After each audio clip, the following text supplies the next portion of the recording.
भारत में कुछ नाम सिर्फ खबरों में नहीं होते, वो डर बन जाते हैं। एक ऐसा ही नाम जिसने जेल की सलाखों के पीछे रहकर भी पूरे देश में अपना खौफ बना दिया, लॉरेंस बिश्नोई। एक ऐसा नाम जो सिर्फ एक इंसान नहीं बल्कि एक फेनोमेनन बन चुका है। एक कहानी जो पावर, फियर और सिस्टम की गहराइयों को दिखाती है। पंजाब के एक साधारण परिवार से निकला एक युवक जिसकी शुरुआत बिल्कुल आम थी, कॉलेज, दोस्त और स्टूडेंट पॉलिटिक्स। लेकिन शायद वही जगह थी जहां से उसकी जिंदगी ने एक ऐसा मोड़ लिया जिसने उसे एक अलग ही रास्ते पर डाल दिया। स्टूडेंट पॉलिटिक्स में कदम रखते ही इन्फ्लुएंस बढ़ने लगा, नाम बनना शुरू हुआ और धीरे धीरे वही नाम पावर में बदल गया। और पावर डर में। समय के साथ उसका नेटवर्क सिर्फ एक राज्य तक सीमित नहीं रहा। पंजाब से निकलकर हरियाणा, राजस्थान और फिर पूरे भारत तक उसका नाम फैलने लगा, जहां एक्सटॉर्शन, गैंग राइवलरी और टारगेट किलिंग्स जैसे गंभीर आरोप उसके साथ जुड़ते गए।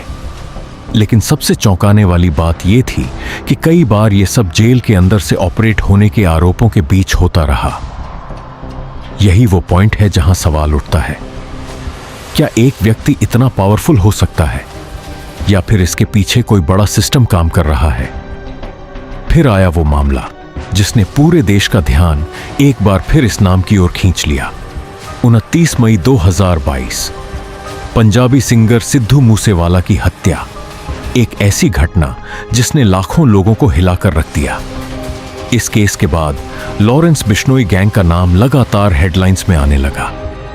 सोशल मीडिया से लेकर न्यूज चैनल्स तक हर जगह सिर्फ एक ही सवाल गूंज रहा था, क्या भारत में गैंग्स अब सिस्टम से भी ज्यादा पावरफुल हो चुके हैं? क्या कानून और व्यवस्था इस तेजी से बदलती दुनिया के साथ कदम मिला पा रही है? सबसे बड़ा सवाल आज भी वही है, अगर लॉरेंस बिश्नोई जेल में है तो उसका नेटवर्क बाहर कैसे काम करता है?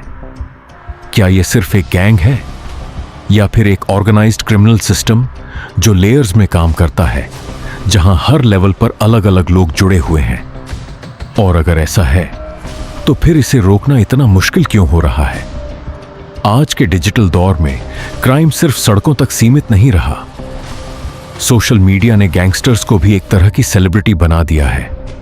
Edits, fan pages, viral reels, ये सब मिलकर एक ऐसा नैरेटिव बनाते हैं जहां डर और फैसिनेशन साथ साथ चलते हैं। लेकिन एक बड़ा सवाल यहां भी खड़ा होता है, क्या हम अननोइंगली क्राइम को ग्लोरीफाई कर रहे हैं? क्या हम उस चीज को प्रमोट कर रहे हैं जो समाज के लिए खतरा बन सकती है? लॉरेंस बिश्नोई की कहानी सिर्फ एक गैंगस्टर की कहानी नहीं है। यह कहानी है पावर की, इन्फ्लुएंस की, फियर की और उस सिस्टम की जो शायद कहीं ना कहीं आज भी कमजोर पड़ रहा है। एक ऐसी कहानी जो हमें सोचने पर मजबूर करती है कि असली समस्या कहां है, व्यक्ति में या व्यवस्था में? और आखिर में वही सवाल रह जाता है जो शायद हर किसी के मन में है, क्या क्राइम सच में खत्म होता है या सिर्फ उसका चेहरा बदल जाता है?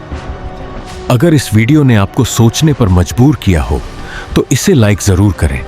अपनी राय हमें कमेंट में बताएं, क्योंकि आपकी सोच ही इस चर्चा को आगे बढ़ाती है। और इस सच को ज्यादा से ज्यादा लोगों तक पहुंचाने के लिए इसे शेयर करना बिल्कुल न भूलें।